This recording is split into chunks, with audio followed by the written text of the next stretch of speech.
ನಮಸ್ತೆ. ನಾನೊಂದು ಯೂಟ್ಯೂಬ್ ಚಾನಲಿಂದ ಜನರ ಅಭಿಪ್ರಾಯ ಮಾಡಿ ಯೂಟ್ಯೂಬಲ್ಲಿ ಹಾಕೋದು. ಈಗ ನಮ್ಮ ಇದರಲ್ಲಿರೋ ಪ್ರಕಾರ ಸಿದ್ದರಾಮಯ್ಯ ಅವರಿದ್ರೆ ಬೆಟ್ರಾ ಇಲ್ಲ ಡಿ ಕೆ ಶಿವಕುಮಾರ್ ಅವರಿದ್ರೆ ಬೆಟ್ರಾ? ಸರ್, ಯಾರಾದರೂ ಇರಲಿ, ಸರ್ಕಾರ ಭದ್ರತೆಯಿಂದ ನಡೀಲಿ, ಆದರೆ ಜನಗಳಿಗೆ ಒಳ್ಳೆಯ ಅಭಿಪ್ರಾಯ ಇರಬೇಕು.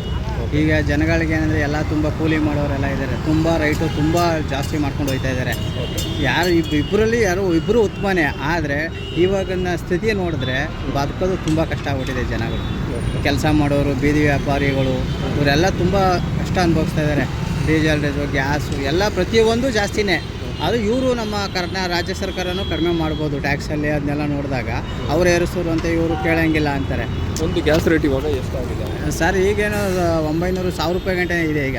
ಹಾಂ, ದೈನಂದಿಕ ಬಳಸುವ ವಸ್ತುಗಳು ಮತ್ತು ಜಾಸ್ತಿನೇ ಸರ್, ತುಂಬ ಜಾಸ್ತಿನೇ ಆಗ್ತಿದೆ ಸರ್. ಈಗ ಆಗೋದಿಲ್ಲ. ಇವತ್ತಿನ ವ್ಯವಹಾರಗಳು ನೋಡ್ತು ಅಂದರೆ ಖರ್ಚು ಜಾಸ್ತಿ, ಸಂಪಾದನೆ ಕಡಿಮೆ. ಇವಾಗ ಆ ಥರ ಆಗ್ತಾಯಿದೆ ಈ 2-3 ವರ್ಷ. ಈ ಫ್ರೀ ಎಲ್ಲ ಮಾಡಿದ್ರು, ಈಗ ಅನುಕೂಲಕ್ಕಿಂತ ಅನಾನುಕೂಲನೇ ಜಾಸ್ತಿ ಆಗ್ತಿರೋದು. ಈಗ ಅವೆಲ್ಲ ಕಡಿಮೆ ಮಾಡೋದು, ಹಾಸ್ಪಿಟ್ಲಿಗೆ, ಎಜುಕೇಷನ್ಗೆ ಈ ಥರ ಫ್ರೀ ಮಾಡಿದರೆ ಎಷ್ಟೋ ಇಂಪ್ರೂವ್ಮೆಂಟ್ಸ್ ಆಗೋದು. ಈ ಫ್ರೀ ಎಲ್ಲ ಬೇಕಾಗಿರಲಿಲ್ಲ ಯಾರಿಗೂ. ಮೊದಲಿಂದ ಓಡಾಡ್ತಾನೆ ಇದ್ರು ಜನ, ಹೆಂಗೆ ಲೇಡೀಸ್ ಓಡಾಡ್ತಿದ್ರು, ಎಲ್ಲರೂ ಓಡಾಡ್ತಾಯಿದ್ರು. ಸರ್ಕಾರನ ನೀಟಾಗಿ ಮಾಡ್ಕೊಂಡು ಹೋಗಿ ಬಡ ಮಕ್ಕಳಿಗೆ ಒಳ್ಳೆ ಎಜುಕೇಷನು, ಈ ಥರ ಹಾಸ್ಪಿಟ್ಲುಗಳು, ಎಷ್ಟೋ ಜನ ಬಡ ರೋಗಿಗಳು ಸಾಯ್ತಾ ಇದ್ದಾರೆ. ಈಗ ತುಂಬ ಜನ ಸಾಯ್ತಾ ಇದ್ದಾರೆ, ಯಾಕಂದರೆ ಯಾರ ಹತ್ರ ದುಡ್ಡಿಲ್ಲ, ಎಲ್ಲ ಜಾಸ್ತಿ ಆಗ್ತಾಯಿದೆ ಇವಾಗೆಲ್ಲ. ಅದರಿಂದ ಅವೆಲ್ಲ ಮಾಡೋದು ಬದಲು, ಇದೆಲ್ಲ ಫ್ರೀ ಮಾಡೋದು ಬದಲು ಅದನ್ನೇ ಮಾಡಿದರೆ ಇನ್ನೂ ಉತ್ತಮವಾದ ಸರ್ಕಾರ ಇನ್ನೂ ಚೆನ್ನಾಗಾಗೋದು. ಮುಂದೆ ಟ್ರಾನ್ಸ್ಪೋರ್ಟ್ ಮಾಡೋ ಬದಲು ಹೆಲ್ತ್ ಸೆಕ್ಟರ್ ಮಾಡ್ಕೊಂಡು ಸರ್ ಅದು ಮಾಡಬೇಕಾಗಿತ್ತು, ಮೇಯ್ನ್ ಅದೇ ಮಾಡಬೇಕಾಗಿತ್ತು. ಇವೆಲ್ಲ ಫ್ರೀ ಬೇಕಾಗಿರಲಿಲ್ಲ. ಈಗ ಹಾಕ್ತೀನಿ ಅಂತಾರೆ, ಎಷ್ಟೋ ಜನಕ್ಕೆ ಹಾಕಿಲ್ಲ ಅಂತಾರೆ. ಸರ್ಕಾರದ ಮೇಲೂ ಗೂಬೆ ಗೊತ್ತು. ಇವಾಗ ಅವರು ಡಿಫಾಲ್ಟ್ ರೈತಿರ್ತಾರೆ. ಈಗ ಸರ್ಕಾರನೂ ಕೊಡೋಕ್ಕಾಗ್ತಾಯಿಲ್ಲ. ಈಗ ಅವರೇ ಒಪ್ಕೋತಾರೆ, ಕೊಡೋಕ್ಕಾಗ್ತಾಯಿಲ್ಲ ನಮಗೆ ಅಂತಾರೆ. ಇವೆಲ್ಲ ಬೇಕಾಗಿರಲಿಲ್ಲ. ಅವರೇನೋ ಗೆಲ್ಲಬೇಕಾಯ್ತು, ಮಾಡಿಬಿಟ್ರು. ಈಗ ಜನಕ್ಕೇ ತೊಂದರೆ ಇದೆ. ಈಗ ಮುಂದೆ ಈಗ ಏನು ಮಾಡ್ತಾರೆ, ಮುಂದೆ ಬರೋ ಸರ್ಕಾರನೂ ಕಷ್ಟನೇ.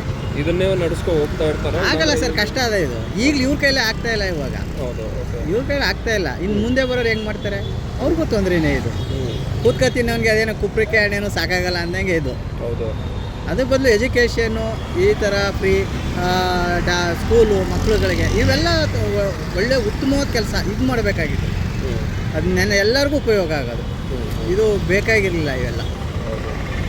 ಇವಾಗ ನೆಕ್ಸ್ಟ್ ಬಂದ್ಬಿಟ್ಟು ಇದೆಲ್ಲ ಕ್ಯಾನ್ಸಲ್ ಮಾಡಿದ್ರೇ ಬೆಟ್ರ್ ಅಂತೀರ? ಹೌದು ಸರ್, ಮಾಡಿಬಿಟ್ಟು ಬೇಕಾದ್ರೆ ಎಜುಕೇಷನು ಹಾಸ್ಪಿಟ್ಲು ಕೊಡಲಿ, ಅವರೇ ಕೊಡಲಿ, ಇನ್ನೂ ಒಳ್ಳೆಯದೇನೆ. ಏನು ಹೇಳೋದು, ಇವರು ಈ ಸರ್ಕಾರ ಇದ್ರೆ ಬೆಟ್ರ್, ಅವರಿದ್ರೆ ಬೆಟ್ರ್ ಅನ್ನೋದಲ್ಲ. ಬದಲಾವಣೆ ಈಗ ಸರ್, ನೆಕ್ಸ್ಟು ಬದಲಾವಣೆ ಎಲ್ಲ ಬಯಸ್ತಾ ಇದ್ದಾರೆ ಈಗ. ಯಾಕಂದರೆ ಇವೆಲ್ಲ ನೋಡಿ ಎಲ್ಲರಿಗೂ ಜನ ಬೇಸತ್ತೋಗಿದ್ದಾರೆ. ಈಗ ಮೊದಲು ಎಷ್ಟೋ ಜನ ಫ್ರೀ ಇದ್ರು, ಬಸ್ಗಳೇ ಕಡಿಮೆ ಆಗ್ಬಿಟ್ಟಿದೆ. ಈಗ ಮೊದಲು ತುಂಬ ಬಸ್ ಇದ್ದು, ಇವಾಗ ಬಸ್ ಕಡಿಮೆ ಆಗಿದೆ. 2 ಬಸ್ ಜನ 1 ಬಸ್ಸಲ್ಲಿ ಹೋಗ್ತಾ ಇದ್ದಾರೆ. ಈಗ ಆ ಪ್ರಾಬ್ಲಮ್ ಆಗಿದೆ. ಇವಾಗ ಮೊದಲು 3 ಬಸ್ ಬರ್ತೈತೆ, ಈಗ 1 ಬಸ್ ಬರ್ತೈತೆ. ಆಮೇಲೆ ಎಲ್ಲೆಲ್ಲಿ ನಿಂತಿರುತ್ತೆ ಬಸ್ ಅಲ್ಲೆಲ್ಲೇ ಸ್ಟಾಪ್. ಇವಾಗ ಅದು ನಾವು ಕಣ್ಣಾರ ನೋಡ್ತಾಯಿದ್ದೀವಿ. ಯಾವ ಬಸ್ಸು ಯಾವುದು ಕರೆಕ್ಟಾಗಿ ಹೋಗ್ತಾ ಇಲ್ಲ. 1 ಬಸ್ ಜನ 3 ಬಸ್ ಜನಕ್ಕೆ ಹೋಗ್ತಾ ಇದ್ದಾರೆ. ಇವಾಗ ಇವೆಲ್ಲ ಪ್ರಾಬ್ಲಮ್ ಆಗ್ಬಿಟ್ಟೈತೆ.